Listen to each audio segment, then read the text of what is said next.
마테오와 돈 마체로티가 탑의 구멍 속으로 사라졌을 때 고속도로의 두 차선을 가르는 지저분한 중앙분리대 위에는 그레이스, 가리발도 그리고 교수가 남았다.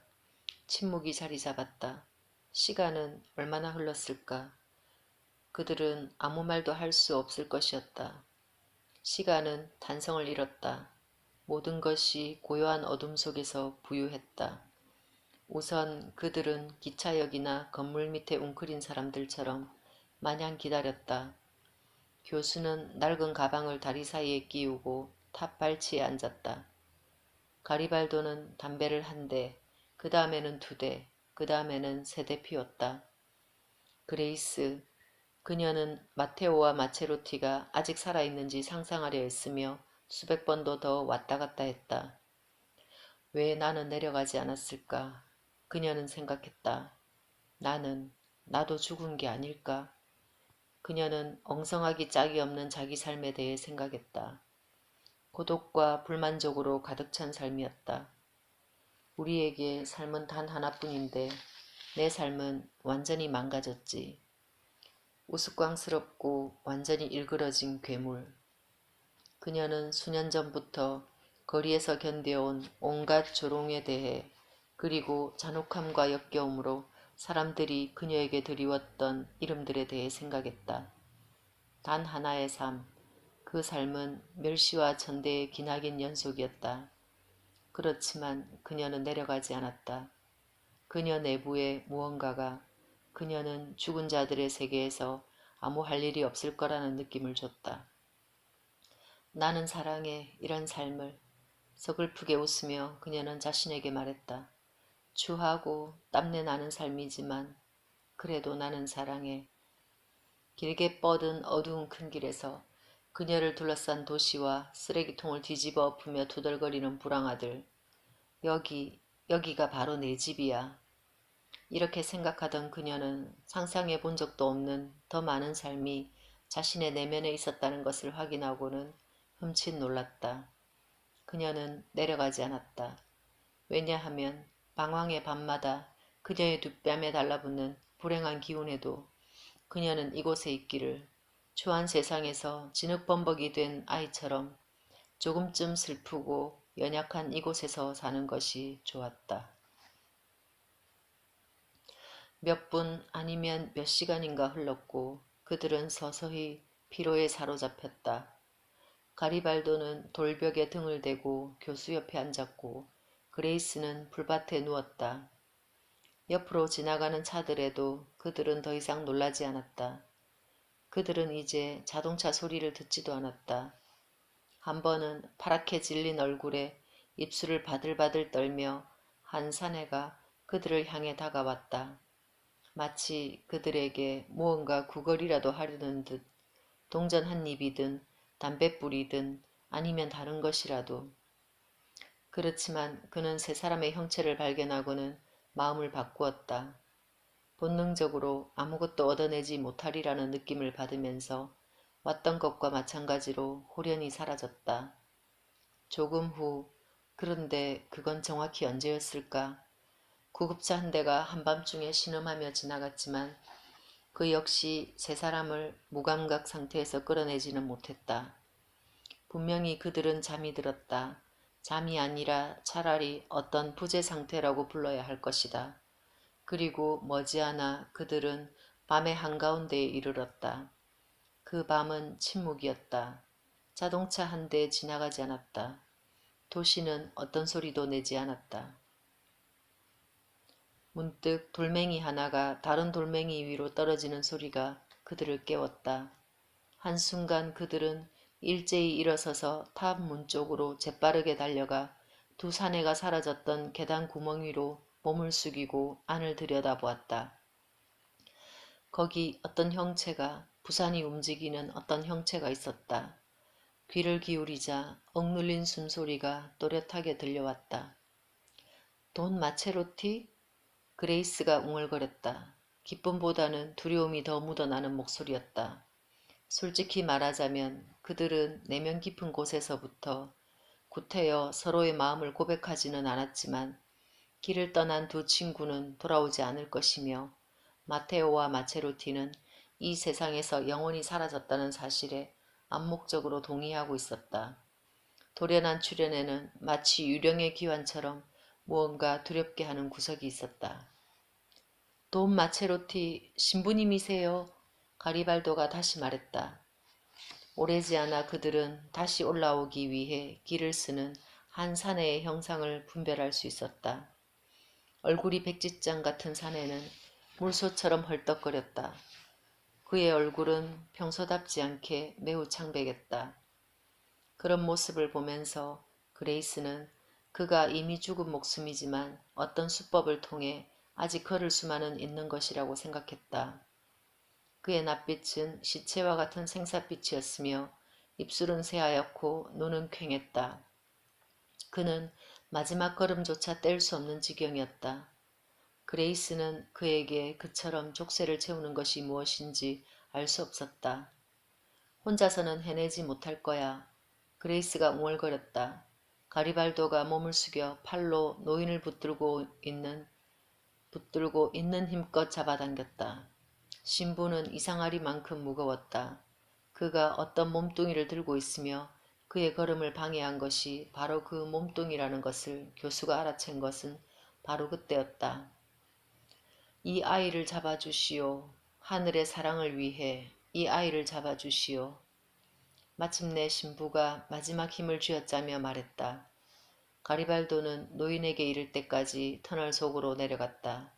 그는 어둠 속에서 마체로티가 팔로 붙들고 있던 그 움직임 없는 몸뚱이를 받아든 다음 노인이 자신을 잘 따라오는지 확인하면서 계단을 다시 올랐다.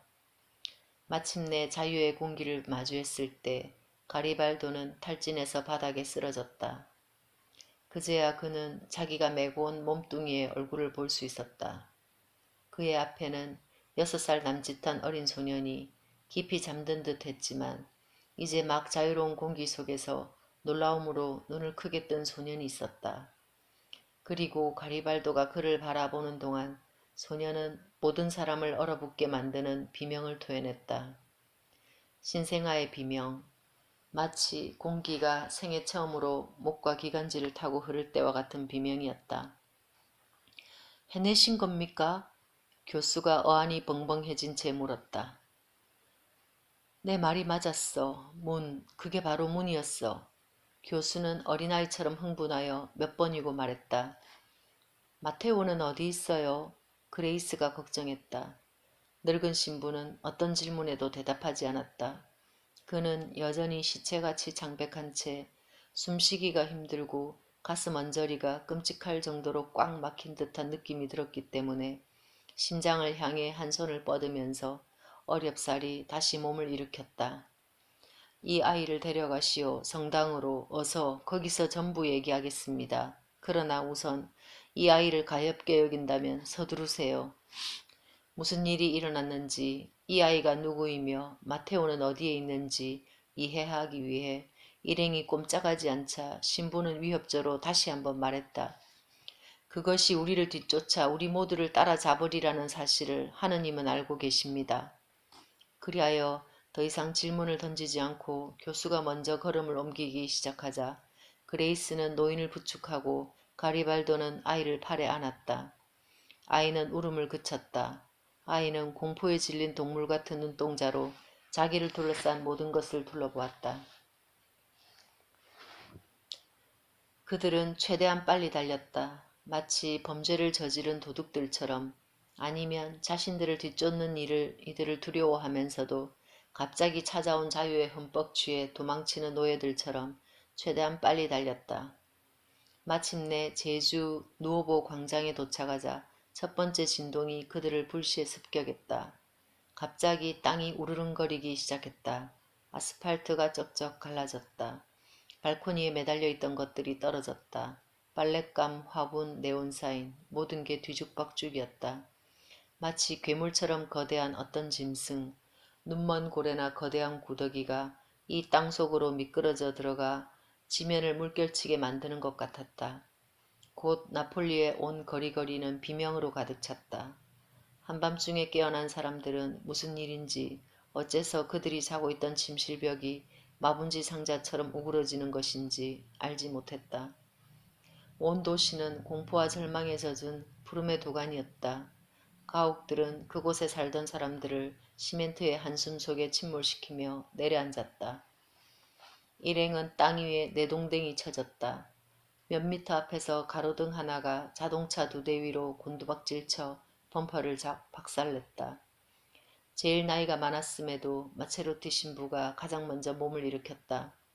그는 싸움에 저항하는 에너지로 들끓었다. 그는 아무것도 두렵지 않은 것 같았다.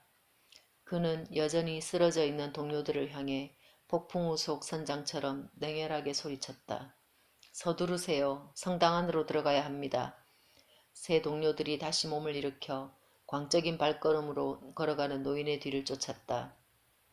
앞으로 나아가기는 힘들었다. 길만 몇 개 지나면 되었지만 남은 여정에는 야만인들의 침략이 끝난 후에 수천여들처럼 고래고래 소리 지르는 여자들 아니면 길을 가로막는 잔해 무더기로 뒤덮인 지붕들이 즐비했다.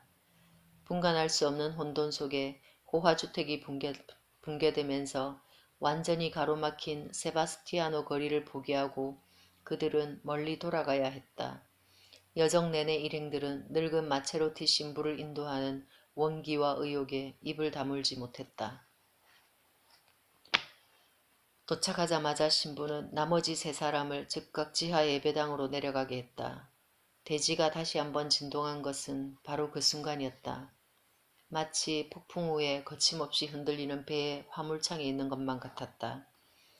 그들은 아무것도 보지 않았고 흥분과 비명과 둔탁하게 무언가 부러지는 숨막히는 소음 말고는 아무 소리도 듣지 않았다.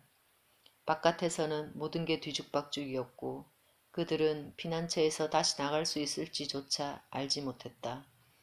성당 맞은편에 있던 집은 아마도 성당 입구를 단번에 막으면서 무너져 내렸을 것이다. 그러나 무너진 것은 그리고 지금 돌로 뒤덮인 것은 어쩌면 성당일지도 모른다. 돈 마체로티가 놀라우리만치 침착하게 말했다. 만약 우리가 오늘 밤 죽는다 해도 적어도 여러분께 내가 본 것에 대해 얘기할 시간만큼은 있을 것입니다. 그는 불을 밝힐 양초를 10여 개 찾아와 주변을 밝혔다. 그러고 나서는 태어나 처음으로 엄마 젖을 먹은 아이처럼 기진맥진해서 무거운 잠을 향해 비틀거리는 아이를 재울 준비를 했다. 그리고 촛불 아래에서 이야기를 시작했다. 그는 모든 이야기를 들려주었다. 나폴리는 지진으로 흔들렸고 이야기는 몇 시간 내내 계속되었다. 또 다른 진동이 지하 예배실 벽을 흔들었을 때도 그는 말을 멈추기는커녕 오히려 지진에 잡아먹히기 전에 모든 것을 들려줄 시간을 확보하기 위해 이야기에 박차를 가했다.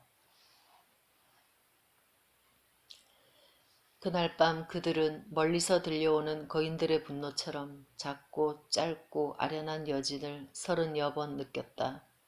매번 땅은 부글부글 끓어올랐고 벽은 진동했으며 석회나 대리석 먼지가 그들의 머리 위로 떨어졌고 천장 위에는 얼룩말처럼 금이 생겨났다. 진동이 있을 때마다 그들은 과연 신부의 말을 끝까지 들을 수 있을 것인지 아니면 그보다 먼저 자신들을 쓸어버릴 파편 무더기가 그들을 집어삼킬지 궁금했다. 이후 돈 마체로티는 입을 다물었다. 그는 이야기를 끝냈다. 주변 땅은 본래의 부동성을 되찾은 것 같았다. 그레이스와 가리발도의 얼굴은 심각했다. 그들은 마테오와 그의 아이를 생각했다. 교수, 그는 입을 다물지 못했다. 환각에 사로잡힌 빛이 그의 얼굴에서 새어나왔다. 그는 그 환각에서 빠져나오지 않았다. 요 몇 년 동안 그가 주장해온 것은 옳았다. 신부의 이야기는 방금 그가 20년 동안 감수해온 조롱과 욕설을 말끔히 씻어주었다. 그들은 천천히 일어나 지하 예배실에서 나가 나폴리에 무엇이 남았는지 보기 위해 무거운 성당문을 밀었다. 그들은 세상을 향해 눈을 크게 뜨면서 몽유병자들처럼 성당 계단을 내려갔다. 그들 앞에 펼쳐진 광경은 상상을 초월했다. 나폴리는 불과 몇 시간 만에 카오스 상태가 되었다. 주민들은 저마다의 아파트에서 그들이 간직하고 싶어하는 모든 것을 꺼내왔다.